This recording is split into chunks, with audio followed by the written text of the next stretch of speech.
안녕하십니까, 인문학자 박영규입니다. 오늘은 주역 천수송괴를 해설하는 영상을 준비했습니다. 천수송괴는 흉괴 중 하나입니다. 괴 모양으로 보면 하늘이 위에 있고 물이 아래에 있는 그런 형상입니다. 물은 계속해서 밑으로 내려가는 성질을 갖고 있기 때문에 위에 있는 하늘과 소통할 수 없는 구조죠. 다시 말해서 너는 너대로, 나는 나대로 각자의 갈 길을 가는 모양새입니다. 삶의 현장에 대입해보면 다툼의 양 당사자가 각자의 위치에서 서로 내가 옳다며 옥신각신 다투는 장면을 상징합니다. 그래서 다툴 송자를 괴 이름으로 썼습니다. 점괘를 뽑아서 천수송괴가 나오면 혹시 지금 추진하고 있는 일로 인해서 이웃과 분쟁이 생길 수도 있으니 매사에 조심하는 것이 좋습니다. 그래서 천수송괴 괴사에서는 노골적으로 이렇게 말하죠.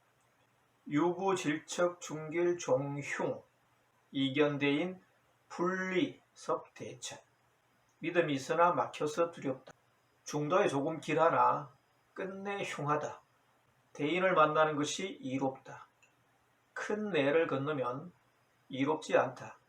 첨예하게 대립각을 세우는 송사에 휘말리게 되면 삶이 급격하게 피곤해지죠. 내가 이길 수 있다며 호언장담을 해도 상황이 자신이 원하는 방향으로만 흘러가지는 않습니다. 풀린다 싶다가도 또 일이 꼬여서 결국에는 좋지 않게 끝나는 경우가 왕왕 생깁니다. 이런 상황에서는 대인을 만나는 것이 이롭다는 것이 주역의 조언입니다. 여기서 말하는 대인이란 자신에게 도움을 주는 사람, 상황을 유리하게 만들어주는 사람으로 해석할 수 있습니다. 현실적인 송사에서는 승률이 높은 변호사나 법조계 출신의 명망이 높은 인물 정도로 볼 수 있겠습니다. 하지만 중요한 것은 대인을 만난다고 해서 송사가 잘 끝난다는 보장이 없다는 사실입니다. 그래서 괴사에서는 큰 내를 건너지 않는 것이 이롭다고 말합니다. 즉 리스크가 너무 많으니까 무리수를 두지 말라고 하는 조언입니다. 다음에는 효사를 보시겠습니다. 초육, 불영소사, 소유언, 종길. 다투는 일을 끝까지 끌고 가지 않으니 약간의 말이 있지만 끝내 길하다. 구이, 불극송, 귀이포, 기읍인 삼백호, 무생. 송사를 이기지 못해 돌아가 도망치니 삼백호 정도면 적당하다. 화를 당하지 않는다. 육삼, 식구덕, 정려, 종길, 혹종왕사, 무성. 옛것을 파먹고 살면 떳떳해도 근심이 있다. 그러나 끝내 길하다. 나라 일을 맡아도 이루는 것이 없다. 구사, 불극송, 복적 명투 안정길. 송사를 이기지 못한다. 돌아오면 운명이 바뀐다. 편안하고 떳떳하고 길하다. 구오, 송원길. 송사가 원만하게 끝나고 길하다. 상구, 혹석지 반대 종조삼 치지. 혹 큰 띠를 하사받아도 하루아침에 3번씩 빼앗기게 된다. 초유교사에서 불영소사 소유원 종길. 다투는 일을 끝까지 끌고 가지 않으니 약간의 말이 있지만 끝내 길하다고 한 것은 길게 끌어봐야 이로울 것이 하나도 없으니 적당한 선에서 송사를 마무리하라는 충고입니다.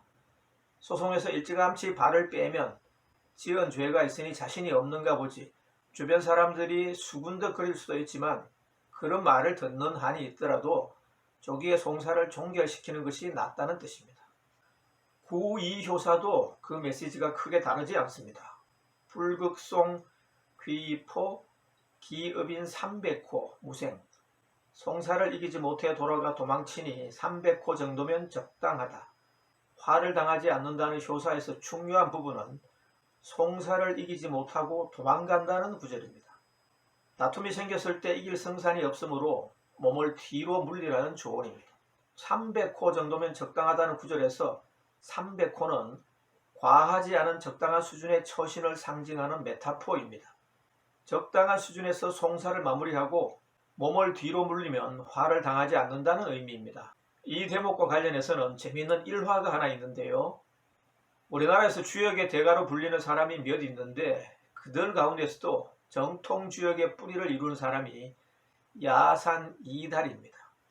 야산은 경상북도 김천 출신으로 젊은 시절 깊은 산중에서 독학으로 주역을 깨우쳤습니다. 홍역학회를 창립해서 주역을 가르쳤는데 그의 밑에서 배운 제자들 가운데 주역에 통달한 제자만도 108명에 이릅니다. 현존하는 주역의 대가인 대산 김석진 선생이 대표적인 그의 제자입니다.